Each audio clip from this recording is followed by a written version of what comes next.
Chaque jour, Charles et Carole vous présentent la leçon de l'école du sabbat.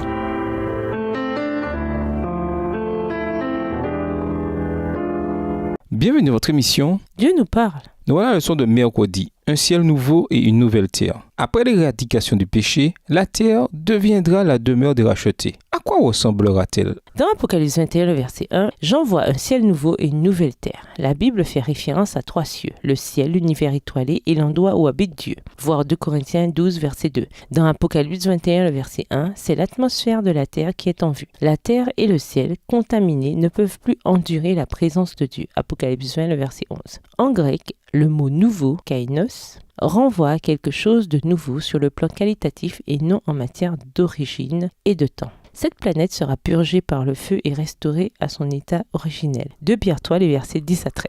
Fait particulièrement intéressant, la première chose que voit Jean sur la nouvelle terre, c'est qu'il n'y a pas de mer. Le fait que Jean parle de la mer, avec l'article défini, montre qu'il pensait probablement à la mer qui l'entourait à Patmos et qui était devenue un symbole de séparation et de souffrance. Pour lui, l'absence de cette mer sur la nouvelle terre signifiait l'absence de la douleur et de la souffrance provoquée par sa séparation d'avec ceux qu'il aimait. Lisons Apocalypse 21, les versets 2 à 8 et Apocalypse 7, les versets 15 à 17. Quel parallèle existe entre la description de la nouvelle terre et le jardin d'Éden dans Genèse 2? Apocalypse 21, versets 2 à 8. Et je vis descendre du ciel d'auprès de Dieu la ville sainte, la nouvelle Jérusalem, préparée comme une épouse qui s'est parée pour son époux. Et j'entendis du trône une forte voix qui disait : Voici le tabernacle de Dieu avec les hommes. Il habitera avec eux, et ils seront son peuple, et Dieu lui-même sera avec eux. Il essuiera toute larme de leurs yeux, et la mort ne sera plus. Et il n'y aura plus ni deuil, ni cri, ni douleur, car les premières choses ont disparu. Et celui qui était assis sur le trône dit :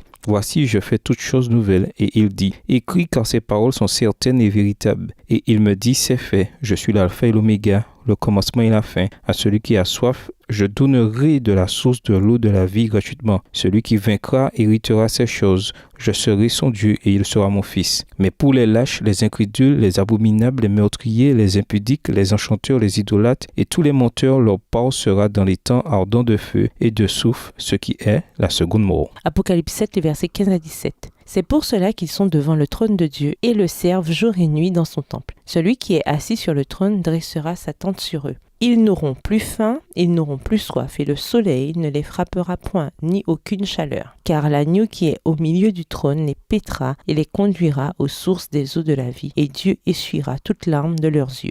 Une vie dépourvue de souffrance et de mort sur la terre restaurée est garantie par la présence de Dieu parmi son peuple. Cette présence est manifestée dans la nouvelle Jérusalem et le tabernacle de Dieu. Apocalypse 21, verset 3, version second 21, où Dieu habitera parmi son peuple. La présence de Dieu fait véritablement de la vie sur la terre restaurée un paradis. La présence de Dieu garantit que nous serons délivrés de la souffrance. Terminer les larmes, la mort, les chagrins, les pleurs ou la douleur, qui sont des conséquences du péché. Avec l'éradication du péché, les premières choses sont passées. Apocalypse 21, verset 4, dans la version Darby. Cette idée a bien été exprimée par Marthe et Marie à la mort de leur frère Lazare. « Seigneur, si tu avais été ici, mon frère ne serait pas mort. » Jean 11, versets 21 et 23. Les sœurs savaient que la mort ne peut exister en la présence de Dieu. De la même manière, la présence de Dieu sur la nouvelle terre nous libérera de la souffrance que nous connaissons dans cette vie présente. C'est le grand espoir qui nous est promis en Christ, un espoir scellé de son sang. Pourquoi cette promesse d'une nouvelle existence dans un monde nouveau est-elle aussi centrale dans tout ce que nous croyons? À quoi notre foi servirait-elle sans elle?